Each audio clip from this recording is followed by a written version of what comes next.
Hello friends, কেমন আছেন সবাই? আশা করছি সবাই ভালো আছেন, আমিও ভালো আছি।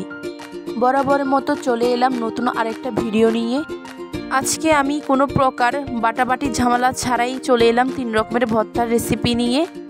এই হাতে মাখা ভর্তাগুলো একবার খেলে কিন্তু বারবার খেতে ইচ্ছে করবে, কেননা আমরা ভাত পাগল বাঙালি। তো দুপুরে 1 প্লেট গরম ভাতের সাথে এই ভর্তাগুলো জাস্ট জমে যায়। তো এই ভর্তাগুলো কিন্তু আমরা অনেকেই বানাইতে জানি। তো আমি কিভাবে বানাই সেটাই আজকে আপনাদের সাথে শেয়ার করব। তো চলুন মূল ভিডিও শুরু করা যাক। শুরুতে নিয়েছি তেলে ভাজা 2টো শুকনো মরিচ আর নিয়েছি স্বাদমতো লবণ। লবণের সঙ্গে শুকনো মরিচগুলো আমি ভালো করে কচলিয়ে নিচ্ছি। এবার দিয়ে দিচ্ছি কুচি করে রাখা কিছু কাঁচা মরিচ। এখানে ঝালটা আপনারা আপনাদের পছন্দ অনুযায়ী দিয়ে দিবেন, আমি আমার পছন্দ মতো দিয়েছি। এখন দিয়ে দিলাম পেঁয়াজ কুচি। সবগুলো উপকরণ আমি একসঙ্গে ভালো করে মিশিয়ে নিচ্ছি।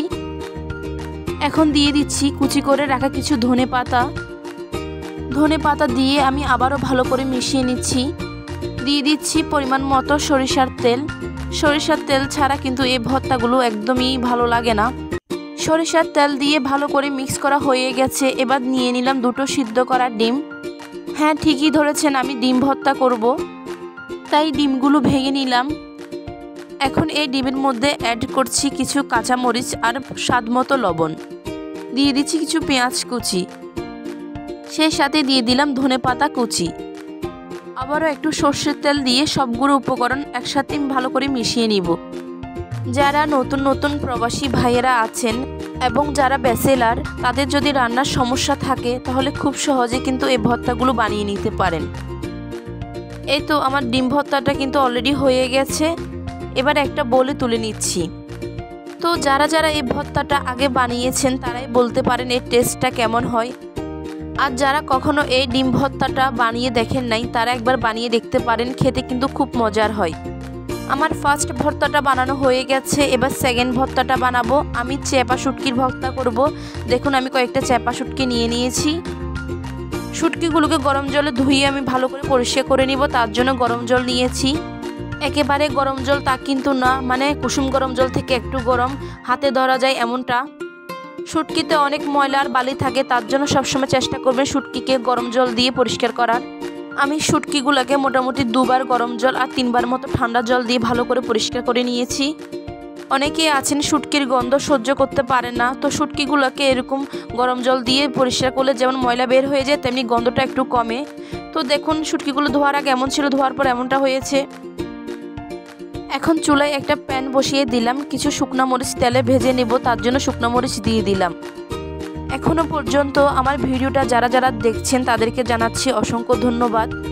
ভালো লাগলে চ্যানেলটি সাবস্ক্রাইব করবেন, আর সাবস্ক্রাইব করলে পাশে থাকা বেল আইকনটি ক্লিক করবেন। এতে করে যখনই আমি নতুন কোনো ভিডিও দিব তা সহজে আপনি পেয়ে যাবেন। শুকনো মরিচগুলো ভাজা হয়ে গেছে। আর এখন এই তেলে আমি কিছু রসুন কুচি দিয়ে দিলাম, কারণ তেলটা এখনও পর্যন্ত প্রচুর গরম, তার জন্য আমি চুলাটা অন করি নাই। এই গরম তেলেই কিন্তু আমার রসুনগুলো ভাজা হয়ে যাচ্ছে। দেখুন এই গরম তেলের মধ্যে আমার রসুনগুলো কিন্তু ভালোই ভাজা হয়ে গেছে। এখন ওই তেলে কিছু পেঁয়াজের বেরেস্তা করে নিচ্ছি। এই 3টা ভর্তার মধ্যে কিন্তু আমার এই সেকেন্ড ভর্তাটাই আমার কাছে বেশি ভালো লেগেছিল। পেঁয়াজ বেরেস্তা হয়ে গেছে। এবার চেপা শুটকিগুলো আমি হালকা করে একটু ভেজে নেব। কালারটা ভালো আসার জন্য দিয়ে দিলাম একটু হলুদের গুঁড়া। শুটকিগুলো মোটামুটি ভাজা হয়ে গেছে, এবার তুলে নিচ্ছি। এবারে ভর্তাটা বানিয়ে নিব, তার জন্য নিয়ে নিলাম একটা শুকনো মরিচ, দিয়ে দিচ্ছি স্বাদমতো লবণ। মরিচটাকে লবণের সাথে ভালো করে কচলিয়ে নেওয়ার পর দিয়ে দিলাম কিছু কাঁচা মরিচ, দিয়ে দিলাম কিছু পেঁয়াজ কুচি।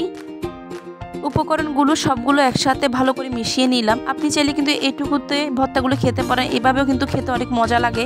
দিয়ে দিলাম ধনে পাতা কুচি, দিয়ে আবার ভালো করে মিশিয়ে নিচ্ছি। যে রসুনগুলো আমি ভেজে রেখেছিলাম ওই রসুনগুলো আমি এখন অ্যাড করে দিলাম। এখন ভেজে রাখা শুটকিগুলো নিয়ে নিলাম। এখন শুটকিগুলোকে একটু ভেঙে খুলে নিচ্ছি। শুটকিগুলার কাঁটা নিয়ে চিন্তা করার কোনো কারণ নেই। এই শুটকিগুলার কাঁটাগুলো খুবই চিকন আর ভাজার কারণে খুবই মচমচে হয়ে গেছে, তো কাঁটা গলায় বাঁধার কোনো চান্স নেই, তবে বাবুদের খেতে না দিলেই ভালো। এবারে একটুখানি সর্ষের তেল আমি শুটকিগুলোর সাথে ভালো করে মিক্স করে নিচ্ছি। এরপরে বাকি উপকরণগুলো দিয়ে শুটকিগুলো ভালো করে মিশিয়ে নিচ্ছি। এখন বেরেস্তাগুলো দিয়ে আবার ভালো করে মিশিয়ে নিচ্ছি। একটু করে টেস্ট করে দেখলাম ডিমের ভর্তা চাইতে আমার কাছে এই ভর্তাটা সবচেয়ে বেশি মজা লাগছে। তো ফ্রেন্ডস, আমার শুটকি ভর্তা হয়ে গেছে। এবার এই শুটকি ভর্তাগুলো আমি অন্য একটি বোলে তুলে নিচ্ছি। দেখলেন তো, খুব সহজে আমি চাপা শুটকি ভর্তাটা বানিয়ে ফেললাম।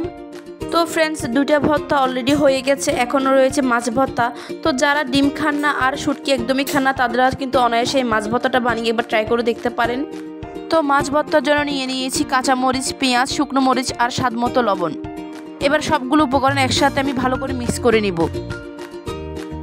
ফ্রেন্ডস, আবার বলতেছি, আপনারা চাইলে কিন্তু এভাবেও খেতে পারেন, শুধু পেঁয়াজ মরিচ মেখে, এটাও কিন্তু খেতে ভালো লাগে। এই তো এখন আমি কিছু সরষের তেল দিয়ে ভালো করে মিক্স করে নিচ্ছি। এখন ধনে পাতা কুচি অ্যাড করছি। এবার এটাও ভালো করে মিশিয়ে নিব। এখন আমি একটা ভাজা মাছ নিয়েছি। আমি এখানে একটা তেলাপিয়া মাছের লেজ নিয়েছি। এই ক্ষেত্রে আপনি চাইলে অন্য যে কোনো মাছ নিতে পারেন। ইলিশ মাছের লেজ হলে তো আর কোনো কথাই নেই, বাট আমার কাছে ইলিশ মাছ ছিল না আর রুই মাছ ছিল, কারণ অন্য মাছে অনেক কাঁটা থাকে, তো কাঁটা বাছতে আমার প্রচুর সময় লাগবে। যার কারণে আমি সহজের জন্য তেলাপিয়া মাছের লেজ নিয়েছি, কারণ এর মাঝখানে শুধু একটা কাঁটাই থাকে। এই তো কাঁটা বাছা হয়ে যাওয়ার পর আমি মাছের সাথে বাকি উপকরণগুলো ভালো করে মিশিয়ে নিলাম। দিয়ে দিলাম কিছু পেঁয়াজের বেরেস্তা, দিয়ে আবার ভালো করে মিশিয়ে নিলাম। আমার মাছের ভর্তাটা হয়ে গেছে। মাছ ভর্তাগুলো আমি অন্য একটা বোলে তুলে নিচ্ছি।